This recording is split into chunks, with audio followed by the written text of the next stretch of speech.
Hello दोस्तों, I hope कि आप सब लोग अच्छे होंगे और मैं इस वीडियो में आपको पास्ट परफेक्ट टेंस के बारे में पढ़ाऊंगा।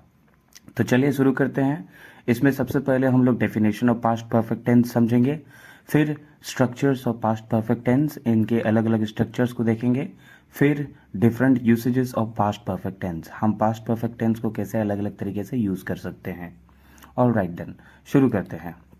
सबसे पहला है definition. The past perfect tense is used to describe an action that was completed before another action or event that took place in the past. It is often called the past of the past because it shows that something happened earlier than a specific time or action in the past.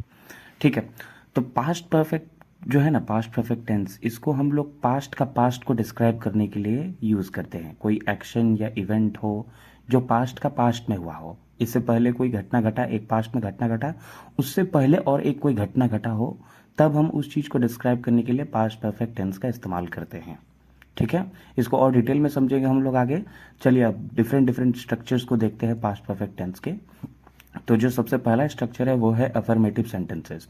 Affirmative sentences का structure कैसा होता है? सबसे पहले हम subject लगाएंगे, फिर had लगाएंगे, फिर past participle of the verb यानी third form of a verb. ठीक है, यहाँ पर कुछ एग्जांपल्स दिए हुए हैं। They had met each other before the event started. She had finished her homework before she went out to play.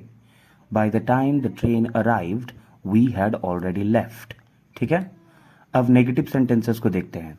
Negative sentences कैसा होता है? सबसे पहले हम सब्जेक्ट लगाएंगे, फिर हैड नॉट, उसके बाद past participle of the verb यानी वर्ब का तीसरा रूप, third form of the verb. ठीक है, तो यहाँ पर कुछ एग्जांपल्स दिए हुए हैं। She had not finished her homework before the meeting started. We had not met each other before that day. They had not heard the news before they arrived. I hadn't seen that movie before yesterday. She hadn't studied, so she struggled with the exam. ठीक है, अब interrogative sentences के structure को देखते हैं। सबसे पहले हम हैड लगाएंगे, हैड से यहाँ पर सेंटेंस शुरू होता है, उसके बाद सब्जेक्ट, फिर past participle of the verb यानी कि third form of a verb, उसके बाद रेस्ट ऑफ द सेंटेंस, कुछ भी जोड़ देंगे आगे। जैसे यहाँ कुछ एग्जांपल्स हैं। Had you studied for the test before going to bed? Had she finished her homework before dinner? Had they already eaten when you arrived? अब structures of WH questions in past perfect tense. Structures of WH questions in past perfect tense. तो WH word कौन कौन से हुए? Who, what, when, where, why and how. ठीक है, इसके बाद हम हैड लगाएंगे, फिर सब्जेक्ट लगाएंगे, फिर past participle of the verb यानी कि third form of the verb, उसके बाद rest of the sentence. Examples देखो यहाँ पर। What had she prepared before the guests arrived? Where had they gone before the storm started? When had the train left before they got to the station? Why had she left the party early? How had they managed to complete the project so quickly? ठीक है, अब आइए समझते हैं all different usages of past perfect tense. Past perfect tense को हम अलग अलग तरीके से कैसे यूज करते हैं, इसको हम लोग डिटेल में समझते हैं। तो जो सबसे पहला यूसेज है वो है to indicate a completed action before another past event. To indicate a completed action before another past event, यानी पास्ट का पास्ट को हम लोग डिस्क्राइब करेंगे। ठीक है, this is the most common use of the past perfect tense. It shows that one action occurred before another action or moment in the past. She had left the house before the rain started. तो यहाँ पर जो sentence है, she had left the house, had left happened first, ये पहले हुआ था। ठीक है, पानी गिरने से पहले वो निकल चुकी थी, समथिंग लाइक दैट। ठीक है, followed by the rain started. ठीक है, तो ये मोस्ट कॉमन यूसेज है पास्ट परफेक्ट टेंस का कि कोई एक्शन या कोई इवेंट के पहले कोई एक्शन कंप्लीटेड हुआ हो, तब हम उसको यूज करते हैं, पास्ट परफेक्ट टेंस को यूज करते हैं उसको डिस्क्राइब करने के लिए। ठीक है, अब अगला जो यूसेज है to show cause and effect in the past. It can illustrate how an earlier action और स्टेट कॉज्ड और influenced a later event in the past. For example, he was tired because he had studied all night. He was tired because he had studied all night. Studied all night explains why he was tired. Studied all night explains why he was tired. तो हम past perfect tense को use करते हैं cause और effect को बताने के लिए, दिखाने के लिए कि इसके वजह से ऐसा हुआ। ही was tired because he had studied all night. ठीक है, अब अगला हम लोग देखते हैं यूसेज, वो है टू डिस्क्राइब अनरियल और hypothetical situations in the past, conditionals. तो कंडीशनल्स जिन्हें नहीं मालूम है उसके लिए मैं एक वीडियो बनाऊंगा। कंडीशनल्स में क्या होता है, हम पास्ट परफेक्ट टेंस का यूज करते हैं कोई हाइपोथेटिकल सिचुएशन या अनरियल सिचुएशन को बताने के लिए। ठीक है, तो ये कंडीशनल में यूज होता है पास्ट परफेक्ट टेंस, उसी को हम यहाँ समझेंगे। The past perfect is used in third conditional sentences describing hypothetical situations और रिग्रेट्स अबाउट द पास्ट। ठीक है, तो यहाँ पे एग्जाम्पल दिया हुआ है, if I had known about the meeting I would have attended. Had known refers to an unreal situation, something that did not actually happen, something that did not actually happen. Unknown, unreal situation, hypothetical situation. तो ये conditional है।